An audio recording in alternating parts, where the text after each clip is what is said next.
Just to start, you talked a little bit last week after you guys clinched bowl eligibility. You talked a lot about leaving this place better than it was when you found it. Yeah. How do you kind of elaborate on that a little bit? How do you feel about just how you guys have changed, how your class and how you personally have changed this program in 5 years? Just seeing that record 6-4 is huge for me.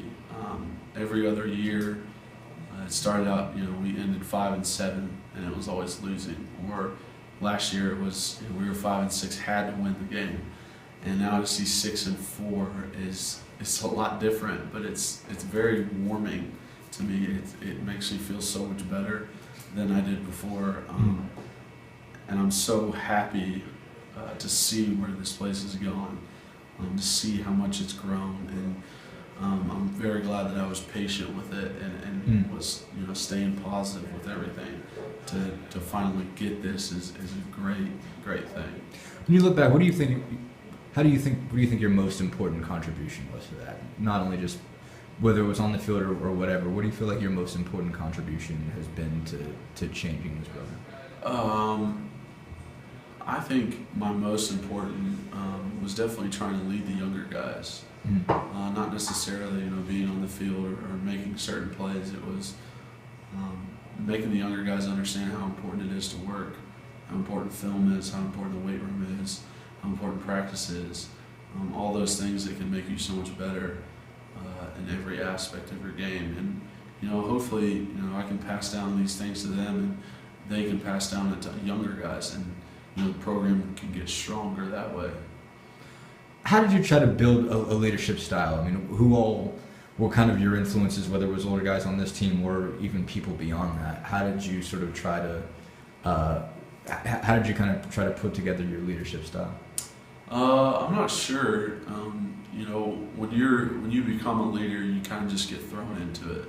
It's never a planned thing. So I really had to figure it out as it went, as it goes. So I think I kind of took it as I want to be more like a big brother to these guys than anything. And, a guy that they can come to when they have problems, whether it be football or not.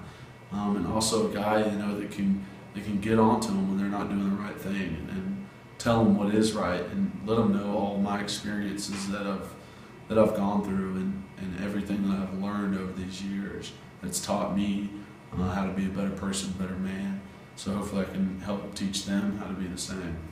What are some things you've done, and you don't have to name names, but being that big brother in more than just the football ways? I mean, how do you try to get that across to guys, and what have you what kind of things have you helped people through or helped your teammates through beyond just getting their technique right?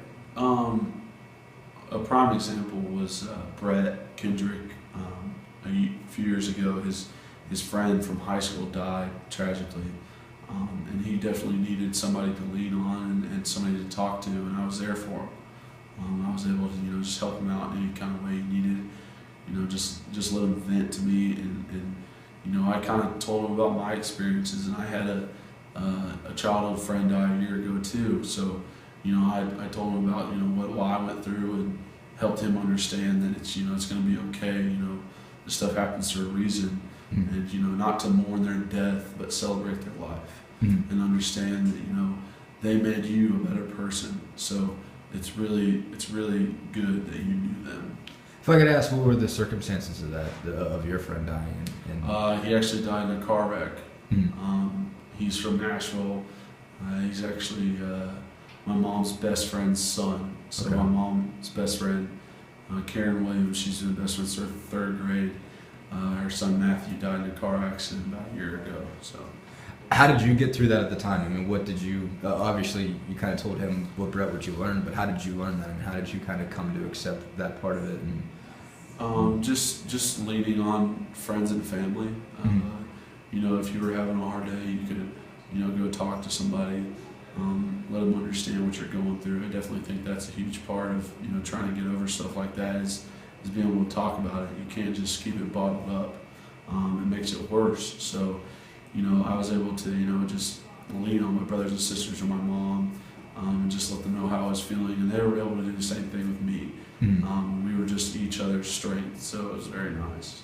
Who, in terms of shaping your personality and your ability to be sort of, big brother. Who were kind of the most important influences in your life that sort of led to that? I mean, who do you look up to, I guess? I definitely look up to my mother for sure. She's taught me a lot of different things in life and just how to be a nice person and a kind person and be able to understand what other people are going through and that it's not all about me.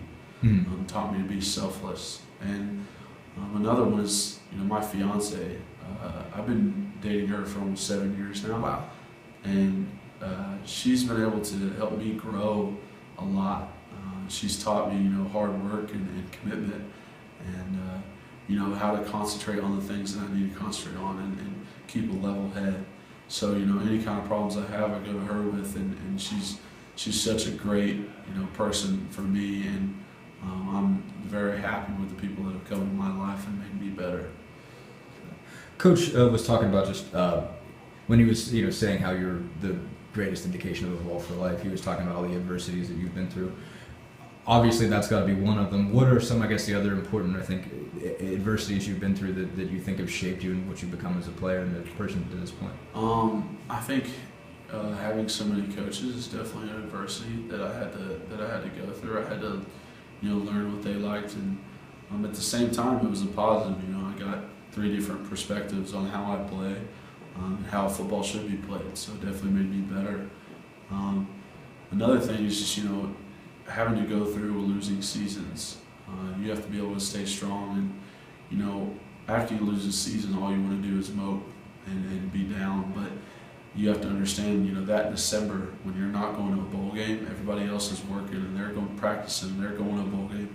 And you got to be able to stay positive and say, hey, I'm going to go, work out. I'm going to be better than I was last year. That way we can get to a bowl game. So all that kind of stuff has taught me resiliency and patience and selflessness in everything that I do. At what point, going back a little bit to the leadership stuff, at what point did you feel like it was your time to start, instilling that? Obviously, you guys had a kind of a veteran line in 13.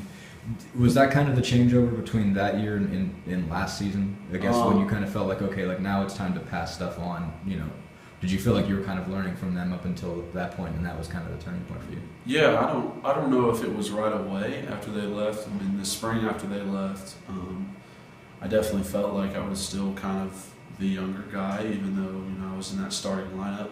And I tried to teach the guys as much as I possibly could. Coleman Thomas had come in at that point, and he was playing tackle, and I was trying to teach him everything I could.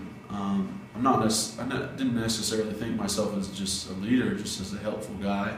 And as the season progressed last year, I found myself in more of a leadership role, more of a rock for people to lean on role. And I think that's grown exponentially since then to now. I definitely feel like I'm a guy that people can look to, and I'm very happy that people see me that way. I want them to see me that way and want them to see it as, Kyler's a great guy that I can lean on, and I can ask him anything and he'll help me out with any scenario. How did you grow into that personally? What were the, making that sort of conversion from being a guy who's learning from everybody else to a guy who has to teach everybody else? What were sort of the growing points for you? How did you kind of have to grow into that? Realizing, that I was one of the oldest guys there was definitely big, and understanding that I was a starter at that point. Before, you see yourself as a backup, as a number 2 guy, so you don't necessarily feel like a leader of the team just because you're not really out there doing it. So I definitely think, being in that starting role and understanding that, hey, everyone else here is younger than you now. You're the oldest, you're the wisest guy here. That definitely opened up my eyes to understand, hey, I have to be a leader for these guys.